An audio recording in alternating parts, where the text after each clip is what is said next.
YouTube, what's good, guys? It's your boy TD, and I'm back again with another video, guys, from Fantasy Good Sports. And today's video is going to be on 5 running backs that you should be careful when you draft them. Wherever you draft them at, guys, no matter what their ADP is, these guys, you got to be careful. So, with no further ado, make sure you hit the like button and subscribe to the channel. This is cutting edge content. So, guys, let's begin. The first running back that you should be careful about drafting is Joe Mixon. Yes, I said it, guys. Joe Mixon. Now, listen, I seen Joe Mixon go in the first round. I seen Joe Mixon go in the second round of single quarterback leagues. And mostly my ADP here, guys, is going to be single quarterback leagues.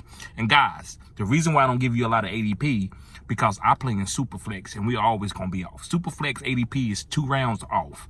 But I like to be genuine. I do some single quarterback leagues, so I want to be genuine. So, in single quarterback leagues, I'm not taking Joe Mixon in the first round. I'm not taking Joe Mixon in the second round. Is Joe Mixon a good running back? Yes, he is. He's above average running back. He's really good. But, guys, he don't catch passes.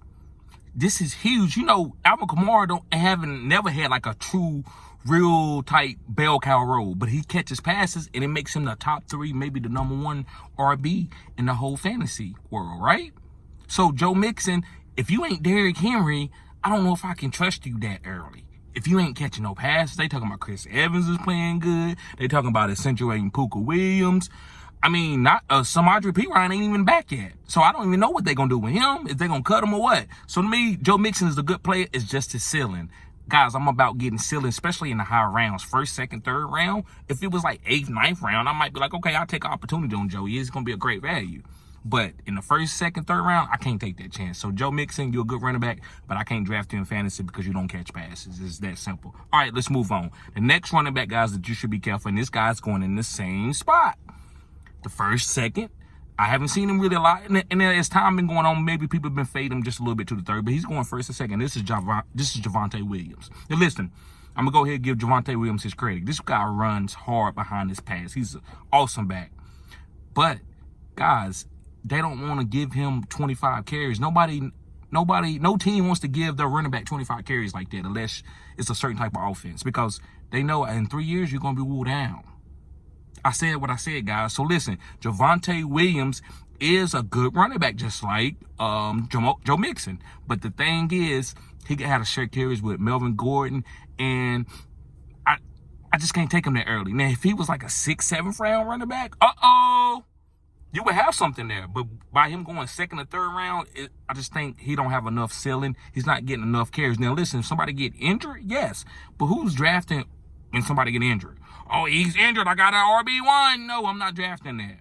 Like, I might go and stash you later, but I'm not going to draft you in the first 2 to 3 rounds and try to say that if somebody get injured, you're going to be an RB1. So, guys, let's move on. My next running back is Nick Chubb, guys. Yes, from the Cleveland Browns.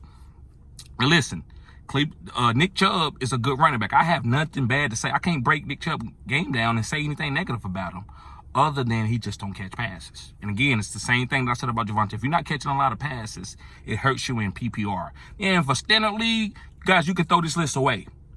In standard, throw this list away. But in PPR, this is an important list. Don't fade these guys, right? If you can, because you don't know what they're going to do. I'm not saying these guys are bad players or they're not going to be really good for you in fantasy, but you got to be careful. Their ceilings are not great.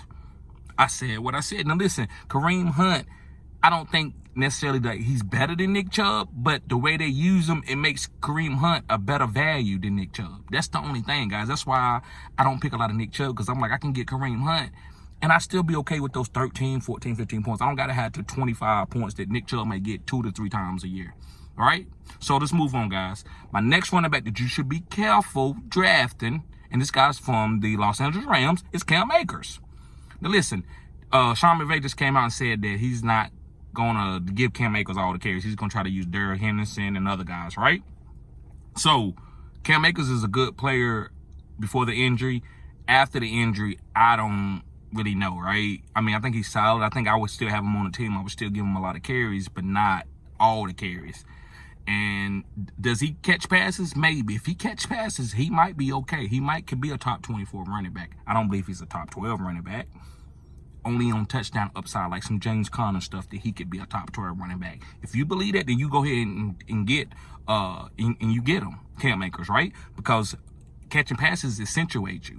But if he just getting regular carries and maybe less than 50 passes, I don't know if I want to take Cam Akers where he's going, right? His draft capital is a little bit better than the other guys. Maybe you can go and get this guy and he's your first RB and you went 0 RB. Maybe that's a good target. I admit that. But to me, just Cam Akers by his name and what he's going to do in his history, I'm really not high on that. It's just not enough upside to me. All right, guys, I'm going to move on. Listen, guys, if you watch the whole video, I give you a bonus guy. Make sure you watch the whole video. All right, so guys, the last guy, but not least, I got one more other guy after this for the bonus for the people who's going to watching the whole video, is CEH. Now, listen, I'm not going to sit here and try to bully CEH because he's an easy target, right? Because of his injuries and him being drafted in the first round and not really being up to that type of draft capital. But CEH, guys, I'd rather have Ronald Jones. CEH is good. He's finally might catch a couple extra more passes this year, but I'm not touching it. It's not enough upside. Now, if you drafting this guy later, like 6th, 7th, 8th round in a single quarterback, then yeah, you're killing it with value. But getting this guy as your first or second running back off the board in the top 5 rounds, I'm not doing that. No, sirree. I'm not doing it. So CEH, guys, he's okay. I'm not saying not to draft him. I just don't think his ceiling is like great or whatever. All right, guys. So let me hit this last guy. Remember, guys, to hit the like button and subscribe to this channel. This is cutting edge content. Okay, guys. So the last guy that I think that you should be being careful about drafting as a running back is Miles Sanders. Now, listen, like, again, I don't want to be a bully. I didn't want to have a bunch of bully running backs on there where I could talk about and they easy pickings, right? Don't draft this guy. And Miles Sanders is kind of that guy to me. Other people might be like, I can get Miles Sanders, but they just came up about Kenneth Gainwell actually getting first-team reps. I'm not surprised. So I'm being disingenuous. I don't care nothing about y'all been talking about Miles Sanders for years. I told you, no, Kenneth Gainwell. I'm one of the first people on Kenneth Gainwell. Go check out my catalog.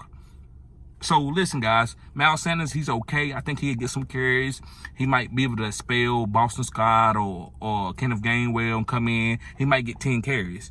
But this is a guy that you need to be drafting like at the end of your drafts, filling in, just trying to get handcuffs and stuff. This is not a guy that you want to start in your flex. That's just my 2 cents. Jalen Hurts is going to kill his touchdown rushing upside. Kenneth Gainwell is going to kill his receiving touchdown upside. So I think this guy is just a handcuff in case Kenneth get hurt or somebody like that. Then Miles could come in and boom. He probably is angry the way people are talking about him. He's not being used or getting targeted or getting a lot of carries. So guys, thank you for tuning in to Fantasy Good Sports. Make sure you hit the like button and subscribe to this channel. Also, guys, make sure you go sign up for my OnlyFans. I got killer listener leads. Just all you gotta do is go to the description box and click on the link, guys. Sign up for OnlyFans for $10 a month and your grandfather clause in up until the first week of the season. Also, guys, make sure that you hit me up at Fantasy Good Sports Gmail if you have any questions, like, saying about anything, right? I do a little bit I ask questions for people just hit me up on my Gmail. But really, guys, if you want to be able to get me and get the personable person that I am and be able to get access to me at all times, you want to sign up for that OnlyFans. So guys, y'all be safe. Peace.